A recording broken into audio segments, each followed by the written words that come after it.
اعوذ باللہ من الشیطان الرجیم بسم اللہ الرحمن الرحیم الحمدللہ رب العالمین وصلی اللہ علی محمد وآلہ الطیبین الطاہرین المعصومین۔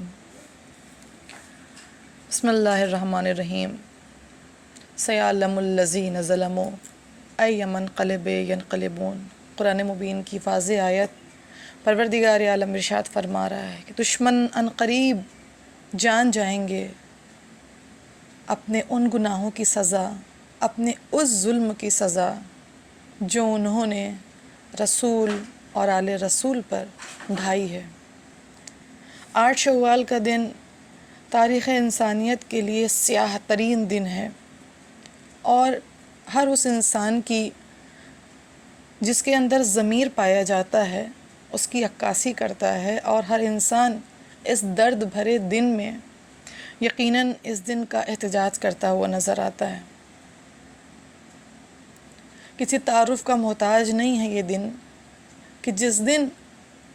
آل سعود کی ظالمانہ اور جابرانہ حکومت نے روضہ مقدسات کو منہدم کر دیا۔ آئے تاریخ کی روشنی میں دیکھتے ہیں کہ آخرکار سرزمین جنت البقیع کس قدر عظمت اور نورانیت کا محور ہے۔ یہ جنت البقیع کس قدر مقدس مقام ہے کہ اس میں خدا کے آخری نبی حضرت محمد مصطفیٰ صلی اللہ علیہ وآلہ وسلم تشریف لاتے اور آپ کے نورانی قدموں کو اس خاک نے چوما ہے۔ یہ کتنی وفادار ہے کہ ابھی تک صدر اسلام کی مجاہد شخصیات کو اپنے خیمے وجود میں چھپائے ہوئے ہے۔ یہ کتنی شب بیدار ہے کہ نور کے پیکر رسول اکثر ظلمت شب میں اس کے پاس آ کر اس کے مکینوں سے باتیں کرتے رہے، انہیں سلام کرتے رہے، ان کے لیے طلب مغفرت کرتے رہے، اور یہ بیداری سے سنتی رہی اور سچے برحق پیغمبر کے سخن دل نواز سے لطف اندوز ہوتی رہی۔ یہ سرزمین آبادیوں کا ویران گھر ہے، یہ تاریخ انسان کی مظلوم نگری ہے، یہ جنت ہے معصوموں کی، مومنوں کی، صالحین کی، مجاہدوں کی، پرہیزگاروں کی، باکردار اصحاب رسول کی، صحابیوں کی، باوفا انصار کی، جانثار مہاجرین کی، معلوم اور نامعلوم مسلمانوں کی، بعمل اور بے دین داروں کی، اسلام کے پاسداروں کی، نمازی اور روزے داروں کی،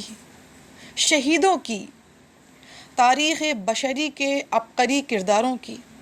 عبادت گزاروں کی، صدق شعاروں کی، شب زندہ داروں کی، پاک باز اہل حرم کی،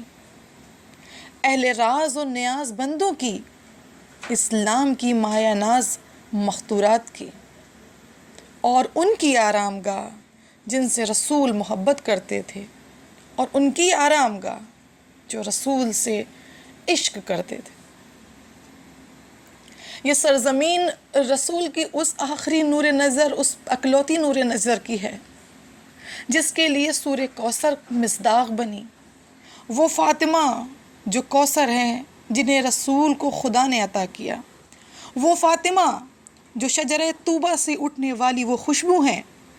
جسے شب معراج رسالت مآب اپنے ہمراہ لائے تھے، فاطمہ شجرہ طوبہ کا وہ پھل ہیں جسے شب معراج رسالت مآب نے تناول فرمایا،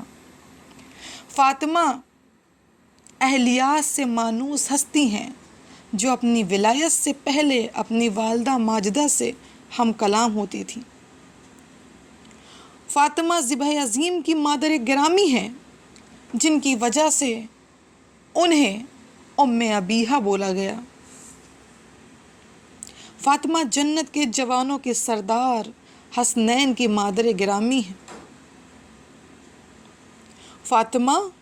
مباہلہ نجران میں مرکزی نقطہ ہیں، فاطمہ باپ، شوہر اور بیٹوں کے درمیان حدیث قضا میں محور و مرکز ہیں، فاطمہ وہ ہیں جو سیدۃ النساء العالمین ہے۔ فاطمہ جب محراب عبادت میں ہے تو ملکوت کے فرشتے آپ کی عبادتوں پہ رشک کرتے ہیں اور عالم ملکوت و زمین آپ کے نور سے منور تابندہ ہے۔ فاطمہ بہشتی اور حوروں سے مانوس مخلوق ہیں جن کے بازوؤں پر تازیانوں کے زخم ہیں۔ فاطمہ بعد رحلت ختیجہ رسول کی وہ خدمت کرتی ہیں کہ خود رسالت کی زبان گویا ہوئی۔ فاطمہ ام ابیہا، فاطمہ اپنے باپ کی ماں۔ فاطمہ ایسی معصومہ ہیں جن کے غضب سے پروردگار عالم غضبناک ہوتا ہے۔ فاطمہ مرضیہ، فاطمہ محدثہ، فاطمہ طاہرہ، فاطمہ بتول، فاطمہ منصورہ، اب فاطمہ فاطر السماوات کی وجہ سے فاطمہ اپنے آپ میں فاطمہ۔ اور 4 اماموں کی قبر مطہر، امام حسن مجتبیٰ جو خود جنت کے سردار ہیں، امام زین العبا جن پر مصائب و آلام کی انتہا ہے، 40 سال اپنے مصائب پر گریہ کرتے رہے، امام محمد باقر جن کے ذریعے پروردگار عالم نے دنیا پر علم کے بابوں کو کھولا اور ان کا نام باقر رکھا، امام صادق جو اپنی صداقت میں یکتا اور اکیلے جن کا کوئی ثانی نہیں۔ اتنی ہستیوں کی قبر مطہر جو کہ شیعت اور انسانیت اور اسلام کی رہنمائی کرتی ہوئی نظر آ رہی ہے، مگر ہم نے دیکھا کہ ان پر مصائب ڈھائے گئے، ان پر مظالم ڈھائے گئے۔ یہ ظلم اور جبروریت کے پیروکاروں نے ان کی قبروں کو منہدم کیا۔ آج رسول اور آل رسول کو قبروں میں سکون نہیں۔ آج شہزادی کا شکستہ پہلو چیخ کر کہتا ہے کہ آپ وہ ہیں کہ جن کی تربت بھی شکستہ ہے، پہلو بھی شکستہ ہے۔ اس احتجاج میں دنیا بھر میں سے ہر کونے سے ہر شیعہ نے احتجاج کی آواز کو بلند کیا، اور وہ شیعہ، وہ چاہنے والے جو پیروکار آل محمد ہیں، یقیناً اس غم اور اندوہ کے دنوں میں ان کے قلب پر ایک بجلی گرتی ہے۔ اس تاریخ میں ہندوستان کا نام صف اول تحریر ہے کہ سب سے پہلے جنت البقیع کے انہدام کے بعد احتجاج کی آواز اٹھانے والا جو پہلا ملک تھا وہ ہندوستان تھا۔ صد شکر الہی کہ ہم ہندوستانی ہیں، آج بھی ہم اپنی آواز بلند کر رہے ہیں، آج بھی ہم احتجاج کر رہے ہیں، آج بھی ہم نفرین کرتے ہیں، آج بھی ہم لعنت کرتے ہیں، خدا کی اس آیت پر یقین کرتے ہیں کہ جس میں اللہ نے فرمایا کہ دشمن جان لیں گے جو انہوں نے ظلم ڈھائیں، اور یقیناً اس آخری حجت کے ذریعے یہ ظلم اور یہ جبروریت کا جو ایک نہ ختم ہونے والا سلسلہ ہے وہ یقیناً ختم ہوگا۔ ہم اپنے امام کو پرسہ بھی دیتے ہیں آج کے دن کی مناسبت سے، اور ہم آپ سے اور اپنے خدا کی بارگاہ میں دعا گو بھی ہیں۔ اے نرجس زہرا، اے منتقم خالق کرب و بلا، اے منتقم خون شہداء کرب و بلا، اے وہ کہ جو زہرا کے شکستہ پہلو کا بھی بدلہ لے گا اور زہرا کے شکستہ تربت کا بھی بدلہ لے گا۔ ہم رب کائنات کی بارگاہ میں دعا گو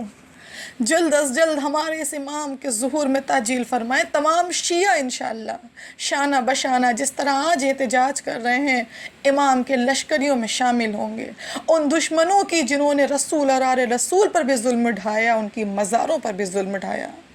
آج ہماری قبروں سے، ہمارے اجداد کی قبروں کی کوئی بے حرمتی کرتا ہے تو ہم برداشت نہیں کرتے۔ زہرا کی تربت اور آل رسول کے 4 اماموں کی تربت اس دھوپ میں بے سایہ، بے سر و سامانی کے عالم میں ہیں۔ آج ہم اپنے یہاں جنہیں شہید کا لقب دیتے ہیں ان کے مقبرے بناتے ہیں، ان پر دعائیں پڑھی جاتی ہیں، ان پر دعاؤں کو مانگا جاتا ہے، لیکن جو حقیقی توسل کا ذریعہ ہے، جن کے صدقے میں کائنات کو خلقت ملی ہے، جن کے صدقے میں انسانیت کو زندگی ملی ہے، ان کی تربت بے سایہ ہے۔ بس رب کائنات کی بارگاہ میں دعا ہے، پروردگار عالم جلد از جلد ہمارے امام کے ظہور میں تعجیل فرما، تاکہ ہم جنت البقیع کی تعمیر کو ہوتا ہوا دیکھ سکیں، اپنی بیوی کے روضے پر جا سکیں، حاضری دے سکیں، سلام کر سکیں۔ سلام ہو اس پاک باز بیوی پر جو آزمائی گئی اور آزمائش شدہ بیوی تھی اور اپنی آزمائش میں صابرہ تھیں۔ السلام علیکم ورحمۃ اللہ وبرکاتہ۔